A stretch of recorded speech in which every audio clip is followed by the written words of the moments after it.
Hi friends, welcome to Android series. Today we are going to discuss about manifest file.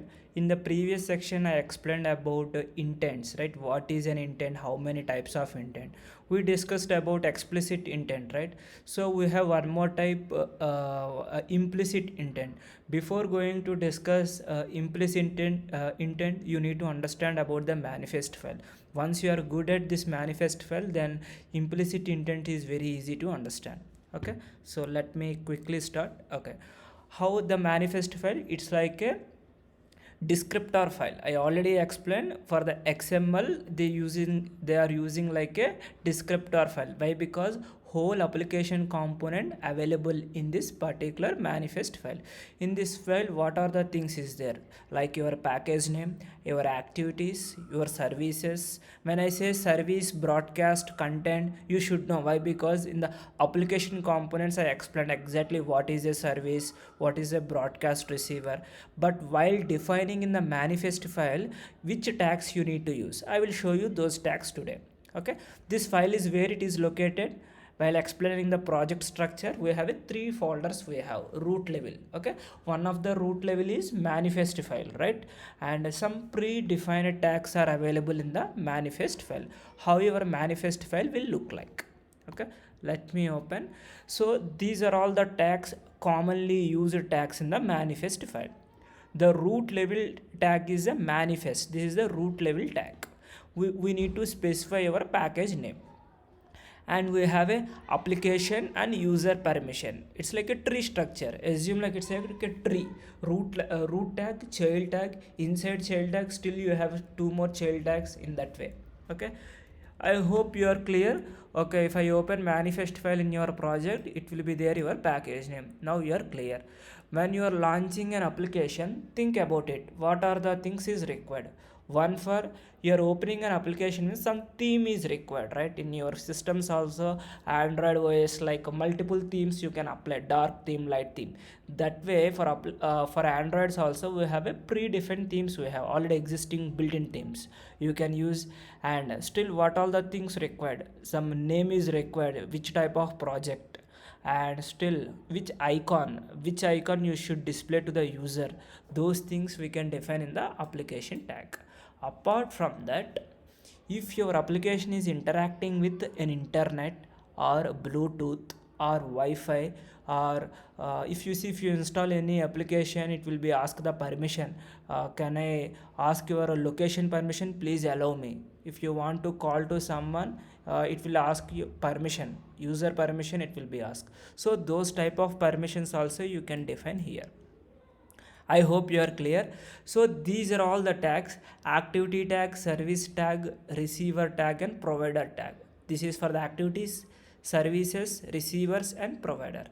If you observe here, for every activity, not every activity, at least one activity, we have an intent filter. In this intent filter, we have a categories, action and category. Okay, what exactly this action and category, I will explain. Let me open Android Studio. What it is there, we'll try to understand what it is there. So this is your root directory. Okay, click here, it is a manifest folder. Click here, this is the file it will be look like. As per the PPT I explained, this is a manifest tag, right? This is your package name, your base package name. If you click here, java express dot button demo. I hope you are clear. Next, we have a user permissions, like you want to set an alarm every day. You guys to keep alarm, right? If you want to set this alarm, you need to give a permission in your manifest file. And if you want to call to someone, it will ask the permission you want at the first time only, not like after that.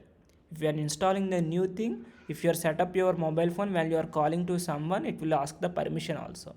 Those type of permissions you can declare. If you want to send an email, or still a lot of permissions we have. If you go for the documentation, you will be understood. Okay, and we have an application tag. This is your application tag. In this application, we have an icon. Okay, allow backup is it true, your application storage internally, this is fine, not that much important. This is the icon. Where this icon, if you want to access from the resource folder, you need to use @midmap or a drawable. See, it is accepting. When I explain the project structure, see, this is a resource folder, drawable folder, layout folder, midmap, values. Okay, this is your drawable or midmap. Right now it is taking all application icons related things we will keep in the midmap. Okay, I hope you are clear. This is the label name, button demo. Okay, if you click here, application demo, if you click here, it will navigate to the string.xml. Okay, next, a rounded icon. Which icon you want to do? All icons will be default, it will be available. Support RTL equal to true. Now while you are seeing the application left to right, you will see, but if you go for the Arabic, some people will be in the reverse way, it will be there, right? So to support that application also, we will giving at the support RTL equal to true. And this is the theme, which theme you want to apply. I hope you guys are clear about this one. And if you see, if you create any activity, by default Android OS, it will add your activity in manifest file. Previously I created one second activity. I hope you are clear. Interaction between one activity to another activity, right? So whenever I created, it will be add here, you can cross check here. This is for the main activity. I modified here, let me keep it the default one, test activity. Okay, now this is your main. In this main activity we have an intent filter. What this filter means, category and action. The category is a launcher, means while your application is launching, which activity you should open. It's like a entry point of your application. This is the default for every application. If you take care, these two tags will be definitely will be there. So these type of actions you want to create, that is the part of the implicit intent. I hope you guys are clear about the manifest file. We'll see implicit intent in the next tutorial. Thank you guys.